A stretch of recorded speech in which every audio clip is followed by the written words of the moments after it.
दोस्तों, art and culture की series में अन्य कला रूप, नृत्य, संगीत, रंगमंच, युद्ध कला, हस्तशिल्प एवं वेशभूषा के संदर्भ में यह हमारा चौथा वीडियो है और हम चलते हैं प्रश्न संख्या 41 पर। भारतीय लोक संगीत और राज्यों जहाँ वे प्रचलित हैं के संदर्भ में निम्नलिखित युग्मों पर विचार कीजिए। लोक संगीत का नाम दे रखा है, उसके संदर्भ में राज्य है, आपको बताना है इसमें से कौन सा सही सम्मिलित है। भटियाली बिहार, बाउल नागालैंड, मांड महाराष्ट्र। तो आप बता सकते हैं इसमें से कौन सा सही है, कौन सा गलत। इसमें से कोई भी लोक संगीत संदर्भित राज्य के संदर्भ में सही नहीं है, सभी गलत है। क्यों? क्योंकि भटियाली पश्चिम बंगाल और बांग्लादेश के संदर्भ में है, बाउल पश्चिम बंगाल से संदर्भ में है और मांड राजस्थान से संबंधित है। और वैसे भटियाली ये बंगाल के नाविकों के लिए प्रयोग किया जाने वाला शब्द है और इसीलिए बांग्लादेश और पश्चिम बंगाल में गाया जाने वाला यह लोक संगीत होता है। आप इसकी व्याख्या देख सकते हैं। मांड राजस्थान की लोक संगीत शैली है, वस्तुतः यह ठुमरी या गजल के समान है। पश्चिम बंगाल का बाउल संगीत एक विशेष प्रकार का लोकगीत है। बाउल बंगाल के संगीतकार और कथावाचक होते हैं। भटियाली शब्द का प्रयोग बंगाल के नाविकों के लिए किया जाता है। भटियाली बांग्लादेश और पश्चिम बंगाल में गाया जाने वाला लोक संगीत का एक रूप भी है। अब चलते हैं अपने अगले प्रश्न पर। सिलंबम के संदर्भ में निम्नलिखित कथनों में से कौन सा कथन सही है। सिलंबम के संदर्भ में 3 कथन हैं, हमें बताना है इसमें से कौन सा कथन सही है। देखते हैं। यह हस्त से हस्त युद्ध आधारित युद्ध कला का एक प्रारूप है। इसे यूनेस्को की अर्ध अमूर्त सांस्कृतिक विरासत की प्रतिनिधि सूची में शामिल किया गया है। इसका उल्लेख संगम साहित्य में किया गया है। तो आप जानते होंगे इसका आंसर हो जाएगा सी। केवल 3 सही है जबकि 1 और 2 गलत है। क्यों? क्योंकि यह शस्त्र आधारित युद्ध कला का प्रारूप है, ना कि हस्त से हस्त युद्ध में, और अभी तक इसे यूनेस्को की अमूर्त सांस्कृतिक विरासत की प्रतिनिधि सूची में शामिल नहीं किया गया है। आप इसकी व्याख्या देख सकते हैं और स्क्रीनशॉट भी लेना चाहे तो ले सकते हैं। चलते हैं हम अपने अगले प्रश्न पर। मर्दानी खेल के संदर्भ में निम्नलिखित कथनों पर विचार कीजिए। यह राजस्थान के मारवाड़ क्षेत्र का मूल युद्ध कला है। केवल महिलाओं द्वारा इसका अभ्यास किया जाता है। यह शस्त्रों से युक्त युद्ध कला का एक प्रारूप है। आपको बताना है इन कथनों में से कौन सा कथन सही है। तो आप जानते होंगे इसका आंसर हो जाएगा सी। केवल 3 सही है जबकि स्टेटमेंट 1 और 2 गलत है। क्यों? क्योंकि यह महाराष्ट्र के कोल्हापुर क्षेत्र से संबंधित है, वहाँ का स्थानीय युद्ध कला है और यह केवल महिलाओं के द्वारा नहीं, यह पुरुष, महिला, बच्चा इनके द्वारा यह अभ्यास किया जाता रहा है। यह आप देख सकते हैं इसकी व्याख्या। हम चलते हैं अपने अगले प्रश्न पर। मर्दानी खेल महाराष्ट्र के कोल्हापुर क्षेत्र की स्थानीय युद्ध कला मार्शल आर्ट है। इस युद्ध कला के दल में तलवार, कटियार, खंजर और लाठी, काठी, बांस की छड़े, वीटा, डार्ट्स, भाला एवं डांड और पट्टा, लंबी चौड़ी तलवार जैसे हथियारों का प्रयोग किया जाता है। इस प्रकार यह एक भारी शास्त्रों से युक्त युद्ध कला का एक प्रारूप है। कथन 3 सही है और इस कला का रूप का अभ्यास पुरुषों, महिलाओं और बच्चों द्वारा किया जाता है। अब चलते हैं अपने अगले प्रश्न पर। यह एक अनुष्ठानिक लोक नाट्य है। देखिए, ये कुछ मार्शल आर्ट का नाम दे दिया है और उनकी विशेष 4 मार्शल आर्ट का नाम है, उनकी विशेषताओं के बारे में दिया है, हमें बताना है यह किसकी विशेषता है। यह एक अनुष्ठानिक लोक नाट्य है जिसका प्रदर्शन देवी काली को तृप्त करने के लिए किया जाता है। यह दक्षिण केरल और कोच्चि में प्रचलित है। इसे यूनेस्को की मानवता की अमूर्त सांस्कृतिक धरोहर सूची में सम्मिलित किया गया है। इस कला प्रारूप का नाम है, तो आप बता सकते हैं इसका नाम है मुडियट्टू। क्यों? क्योंकि मुडियट्टू एक अनुष्ठानिक लोकनाट्य है। इसका प्रदर्शन देवी काली को तृप्त करने हेतु किया जाता है। दक्षिण केरल व कोच्चि एवं कहीं कहीं मध्य केरल में भी इसका रूप देखने को मिलता है। इसे वर्ष 2010 में यूनेस्को की अमूर्त सांस्कृतिक धरोहर सूची में शामिल किया गया था। आप इसकी व्याख्या देख सकते हैं, स्क्रीनशॉट भी ले सकते हैं। हम चलते हैं अपने अगले प्रश्न पर। निम्नलिखित में से कौन सा भारत में युद्ध कला की प्रथा के उदाहरण हैं। सरित्साराक, कलारीपयट्टू, गतका, थांगटा। आपको बताना है युद्ध कला की प्रथा के उदाहरण कौन कौन से हैं? तो आप बता सकते हैं। यह सभी सारित, सारका, कलारीपयट्टू, गतका, थांगटा, यह सभी मार्शल आर्ट के ही प्रथा हैं। तो सिस्टम है। चलते हैं अपने आप थोड़ा बहुत व्याख्या देख सकते हैं इसके संदर्भ में। हुएन लैंगलोन एक भारतीय युद्ध कला शैली मार्शल आर्ट है जिसके दो भाग हैं। थांगटा सशस्त्र मुकाबला, इसका मतलब होता है, और सारित साराक निशस्त्र मुकाबला। थांगटा और सरित सरक मणिपुर की पारंपरिक मार्शल आर्ट शैलियाँ हैं, यह भी जानना जरूरी है। गतका पंजाब के निहंग समुदाय से संबंध एक पारंपरिक मार्शल आर्ट शैली है।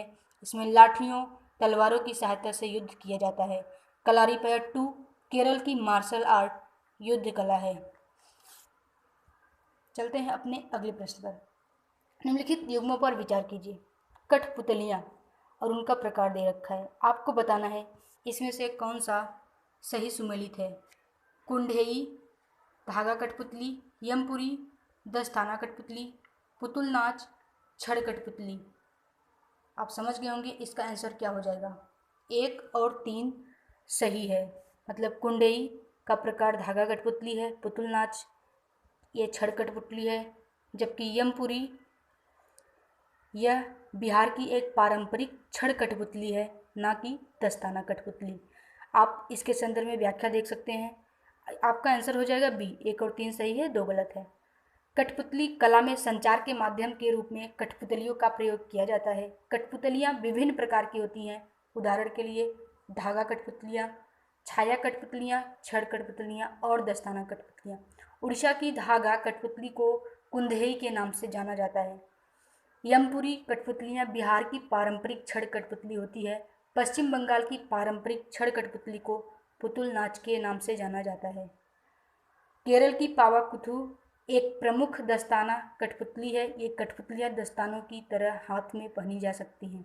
आप इसे याद रखेंगे तो कोई भी स्टेटमेंट इस तरह का आएगा तो आप उसे अटेम्प्ट कर पाने में बहुत ही सहज हो पाएंगे। हम चलते हैं अपने अगले प्रश्न पर। कुटियाट्टम के संदर्भ में निम्नलिखित कथनों में से कौन सा या कौन से सही हैं। देखिए, कुटियाट्टम के बारे में 2 स्टेटमेंट दिया है, आपको बताना है कौन सा सही है।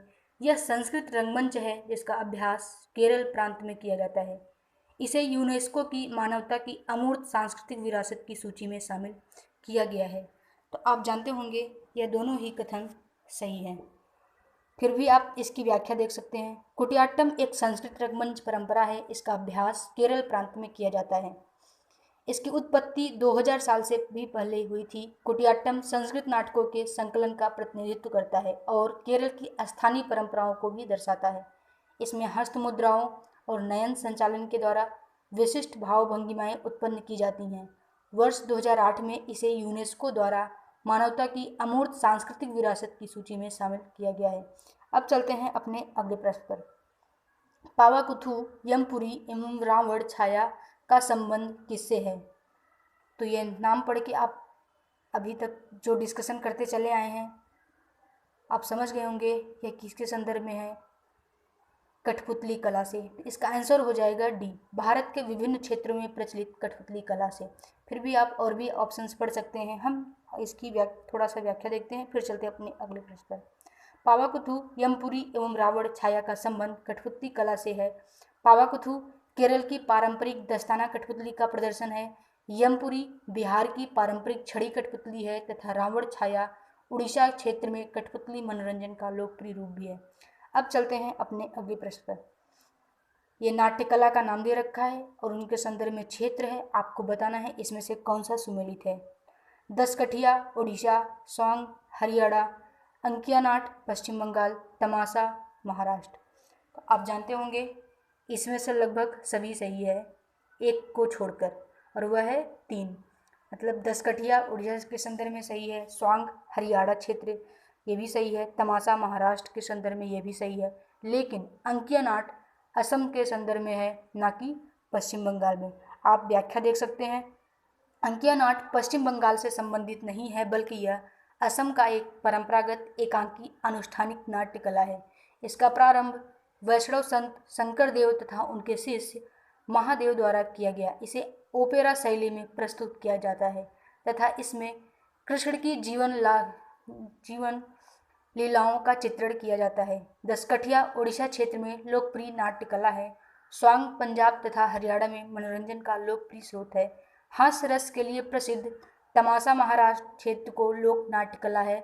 इसकी अनोखी विशेषता महिला अभिनेत्री की उपस्थिति है, जो पुरुषों की भूमिकाएं में भी निभाती हैं। अब चलते हैं अपने अगले प्रश्न पर, और इस वीडियो का आखिरी प्रश्न है, गजल के संदर्भ में निम्नलिखित कथनों पर विचार कीजिए। यह अर्थशास्त्री संगीत से संबंधित है। गजल के पहले शेर को मक्ता कहा जाता है। गजल की अंतिम पंक्तियों को मतला कहा जाता है। तो आपको पता होगा इसका आंसर, इसमें बताना है कौन सा कथन सही है। ये भी तो जानना जरूरी है, नहीं तो क्या पता आप सही है या सही नहीं है, कन्फ्यूज हुए, टिक करे आगे बढ़े, और जहाँ 2 नंबर मिलना चाहिए 0.66 नंबर दान करके आ जाएंगे। फिर फिलहाल आंसर बता दें, इसका कथन 1 सही है, जबकि 2 और 3 गलत है। क्यों गलत है? क्योंकि गज़ल का जो पहला शेर होता है, जिसे उसकी प्रथम 2 पंक्ति होती है, उसे हम मतला कहते हैं, और इसका जो अंतिम शेर होता है उसको हम मक्ता कहते हैं। तो आप इसकी व्याख्या देख सकते हैं। सॉरी, इसकी व्याख्या तो है नहीं, कुछ खास था नहीं, फिर भी कुछ चीज़ें हम बता देते हैं इसके बारे में। ठुमरी, टप्पा, दादरा, गज़ल, कव्वाली तथा चैती, ये सभी अर्थशास्त्रीय संगीत हैं। तो आपको कितने अर्थशास्त्रीय संगीत पता चल गया? ठुमरी, टप्पा, दादरा, गज़ल, कव्वाली। अब आपको इन चारों के नाम का जो क्षेत्र है आपको उसे ढूंढना है और कमेंट में लिखना है। और गज़ल की प्रथम 2 पंक्ति अर्थात प्रथम शेर को मतला तथा अंतिम शेर को मक्ता कहा जाता है। इस वीडियो में इतना ही, मिलते हैं और भी इसके संदर्भ में सभी